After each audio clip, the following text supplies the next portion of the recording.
Have you made a lot of money out of your music? Money? I mean, how much is a lot of money to you? Yeah, that's a good question. Have you made, say, millions of dollars? No. Are you a rich man? When you mean rich, what you mean? Do you have a lot of possessions? A lot of money in the bank? Possession make you rich? I don't have that type of richness. My richness is life, forever. Right, sir? Yes, sir. Sure. Why did your songs change a little bit?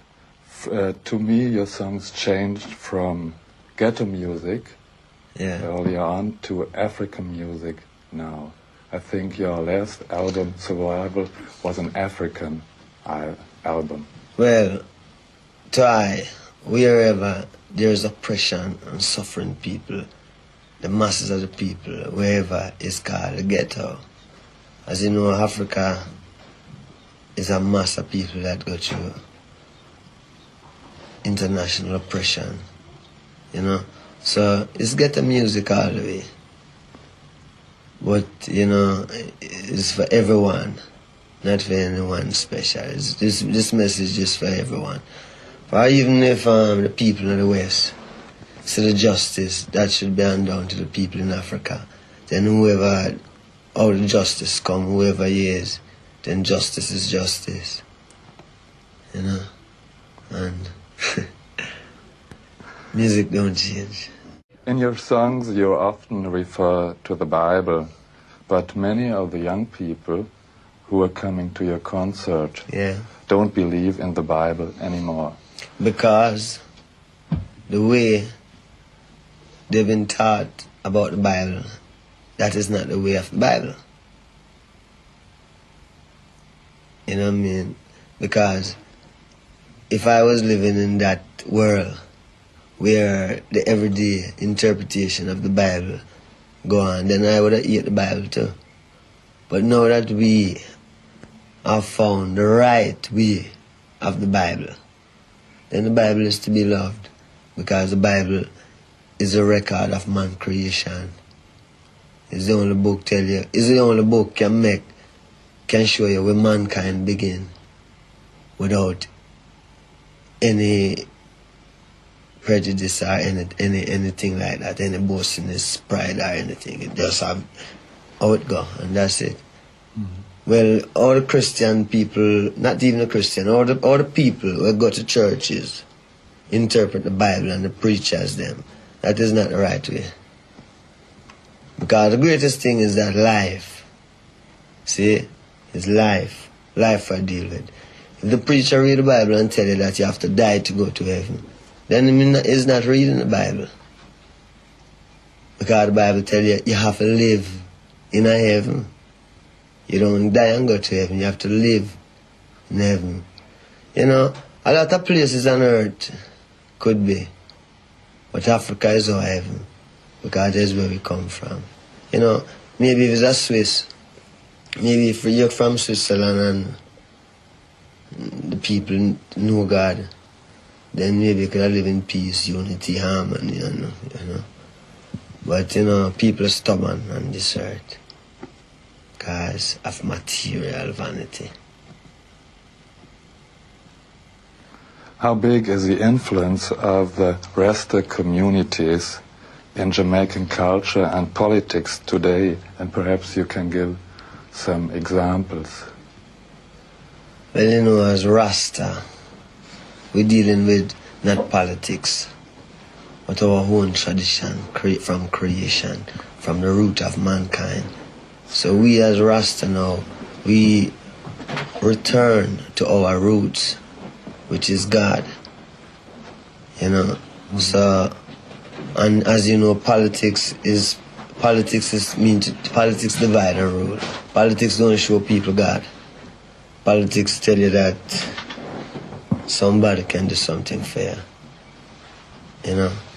What we know is God that do everything. So the best man to deal with is God. When you deal with God, you don't deal with politics, because politics divide and rule. You fight now for many, many years. Huh? You fight now for we got millions of years. Yeah. to live after the fight over, man. Because the greatest thing is to fight for life. Pleased to have you as a guest like this. Thank you.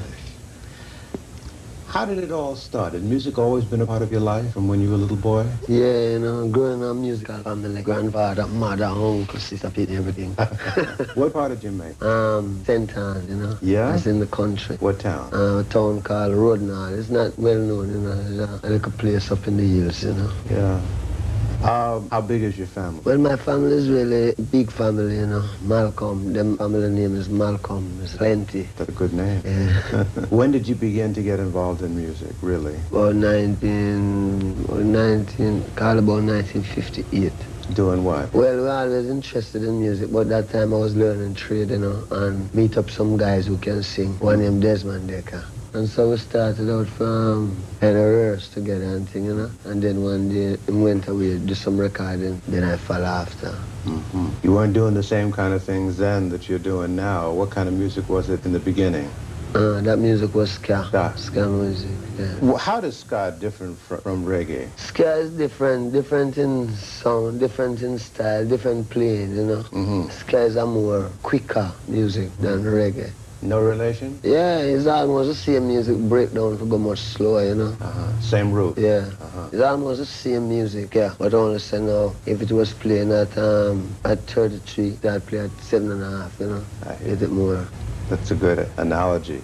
How does reggae and ska come out of calypso? Many people ask that. Yeah, huh? because the calypso was always there first, Right. you know. And then when the musicians in Jamaica started to play, although them can play calypso too, because they play a lot of calypso, but because the American influence music come past through down there, you know, them start to kind of get more to, them time used to have Fats Domino, Yeah. and plenty of them type of people. So after a while now, the music start drift from the reggae. It used to be a music almost like a half blues. They used to play before the ska start, you know. Even people like Joe Hicks, cha-na-na, cha-na-na-na-na, cha-na-na, cha-na-na-na, you know that music? Right. Used to play that plenty. Uh-huh. So from there now it developed to people start ching, ching, ching, ching, ching for ska, you know. And then for rocksteady it's like jing, jing, jing. For reggae now it's check, you know. So you have three different feels. But the three of them can put together again and make one thing still. Now, calypso music, most of it dealt with family and folk stories and love and beautiful island in the sun, things like that. How did it move into what we're getting in the music now where we have message? Because during that time of this calypso and thing, people never wasn't so conscious about Africa and where them roots come from. Since the reggae come now, people get, I mean, not from a point of music, because music is always conscious. But since the reggae come now, the reggae start talk about Africa, blackness, you know, in a militant way. So that is how that is how the lyrics differ from the Island in the Sun. Well, who are some of your influences? Well, I think my biggest influence is Marcus Garvey, Haile Selassie. Sure. From what you heard coming up as a boy about Garvey, or what you've learned now that you're grown, or what? What we hear, what we read, you know, and what we know about it. Did you learn much about Garvey in school? No. Yes, them don't teach. It's the education that we don't get in school, you know. We don't get that type of education that when we grow up we can know who we is. We get a more education that we might know who Christopher Columbus is, how Marco Polo is, you know.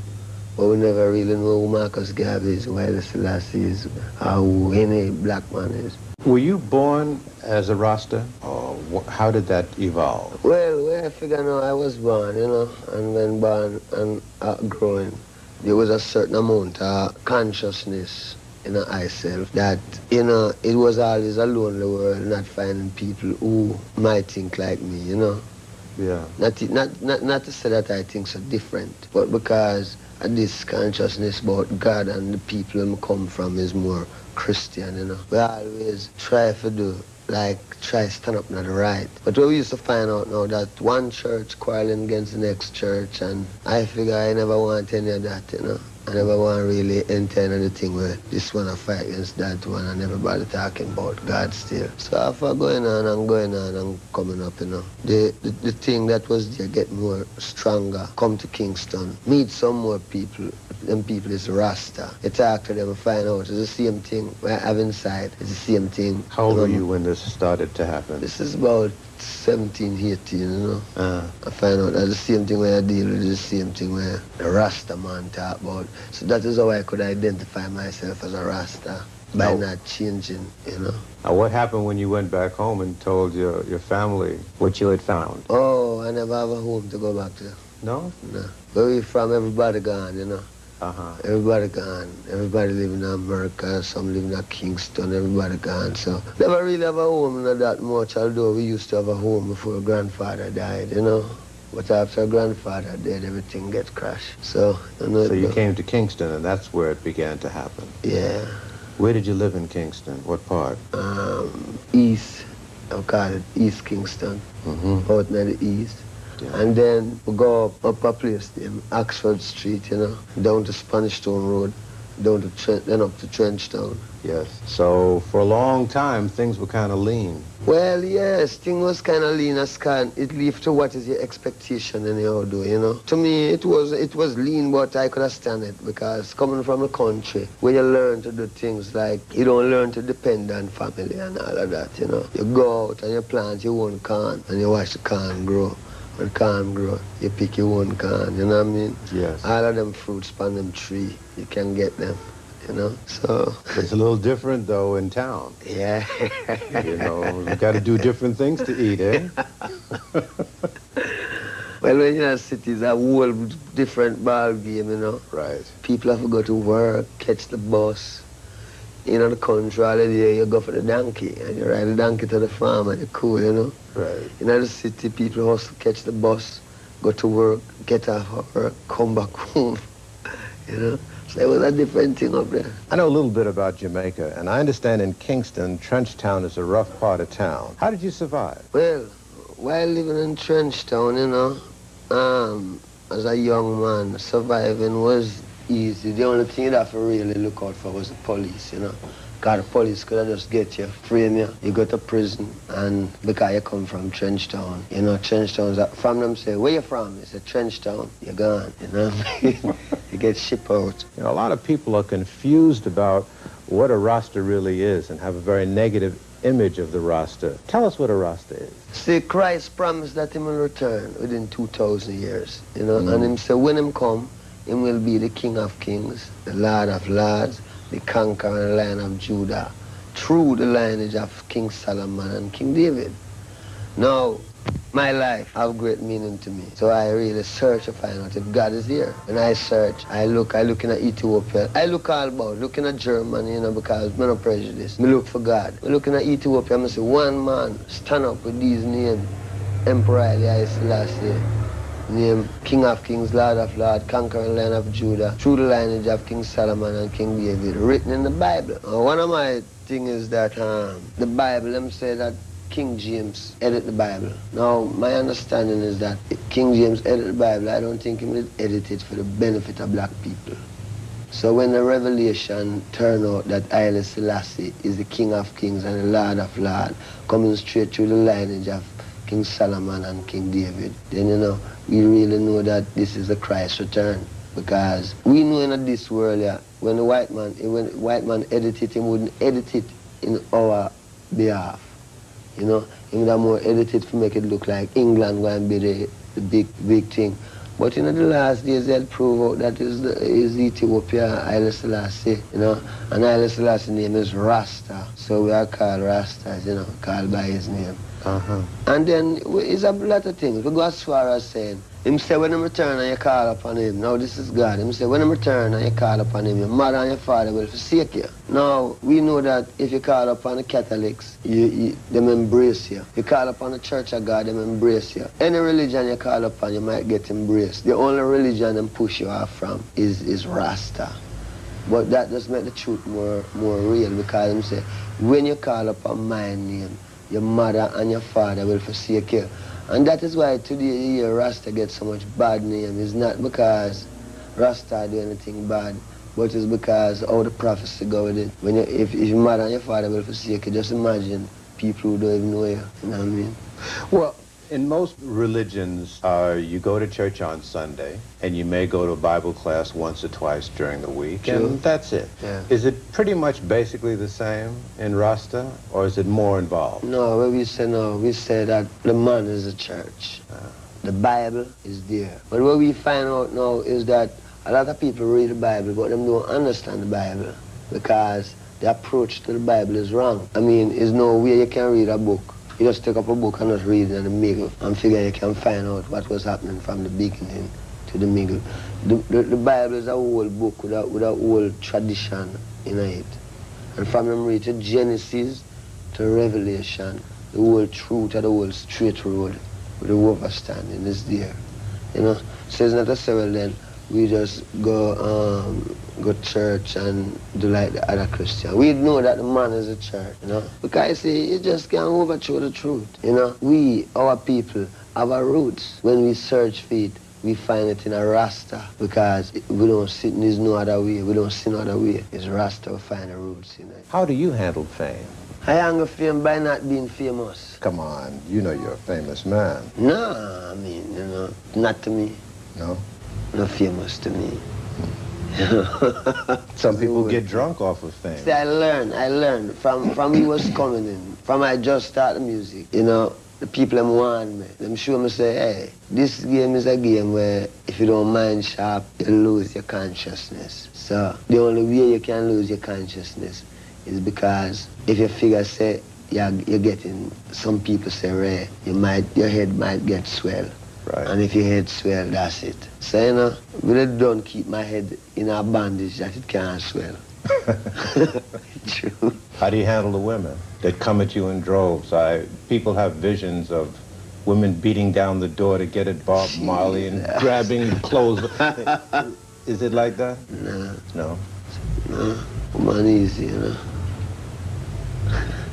Is it difficult, though, to keep your balance and not, you know, get to feeling that you're more important than you really are when so many people are after you all the time for different things? No, you see, I don't think, I never really check myself, you know, I know I am benefit to the people, you know. That's the only consciousness I have on myself, that I can be beneficial to our people, you know. And I don't know anything else. I don't know that. What do you think it is that has made Bob Marley such a big name? I think, you know, maybe it's just what Bob Marley stands for. What is that? The truth and the determination to stay alive and survive, you know. You have a record out called Survival. Yeah, that was last year. Yeah. Did anything happen to you that caused you to write that? Well, 1976, I'm shoot off of me, right? Yes. And I figured that was survival, you know. Yeah. What happened when you were shot? You were in your home. Yeah. Was it in the morning or at night or what happened? Well, it was about, that's about 9 o'clock in the night. Yeah. What happened is that the night before, about 3 nights before that, I was living at a place called Bullby, you know.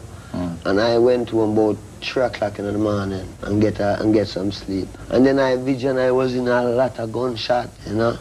That was a dream.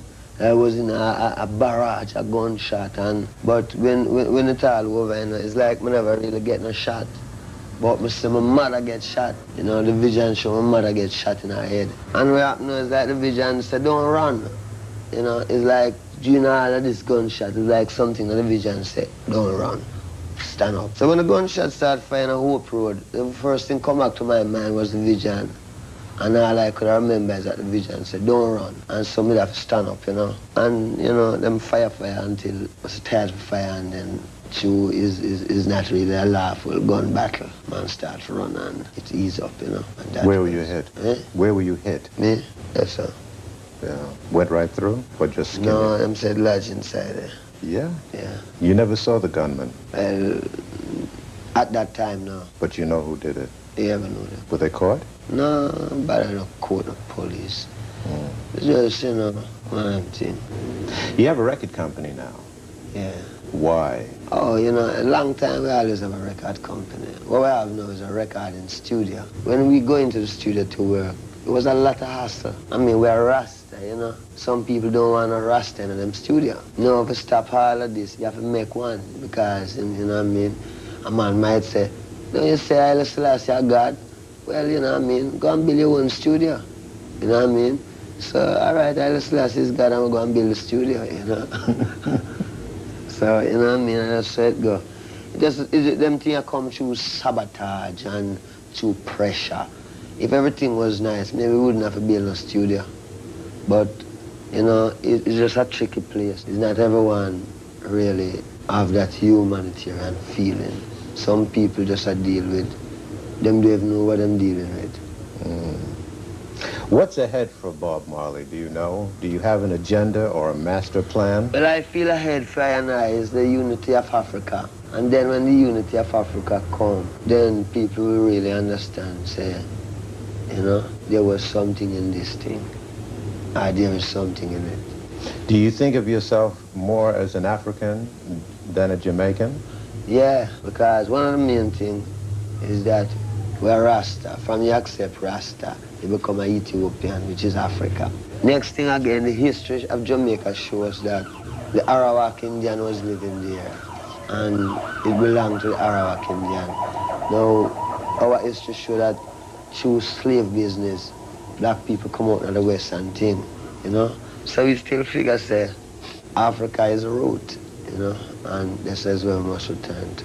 What do you see as most of Africa's problems as far as uniting? I mean, I see Africa's problem is that outside people keep on fatiguing the people, you know, and make them can't really get them things together.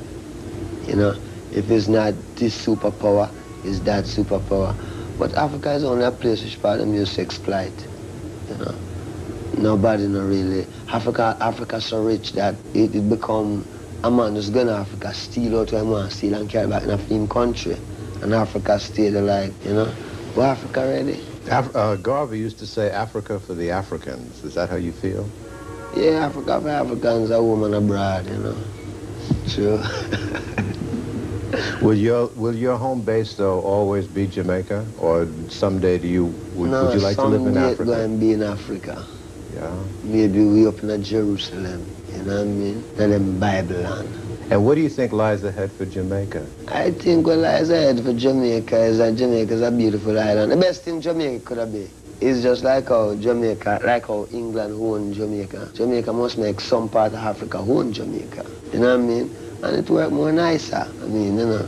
But if it's going to be a thing which we always going to have a war, because the only solution is either them get themselves with Nigeria or with someone, you know what I mean? But make Jamaica become some African, something to do with Africa, that's Africa who owns Jamaica, you know? But because the people and them whole heap ideology and philosophy where they want to come with, you know, some people want to be Marxist, some want to be this, some want to be that.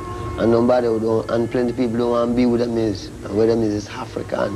And Africa have its own culture, its own people. And you know, all it needs is people who keep it down for either die out of the earth or something. What is your feeling about the condition of black people here in the United States? I feel like black people should develop themselves, you know, not to several then just developing up yourself having a prejudice thing to it. It's just that we are people with our own history and culture. We can educate ourselves. I mean, we are the first creators, so we have to really, everything when you see on this earth here, is a black man make it.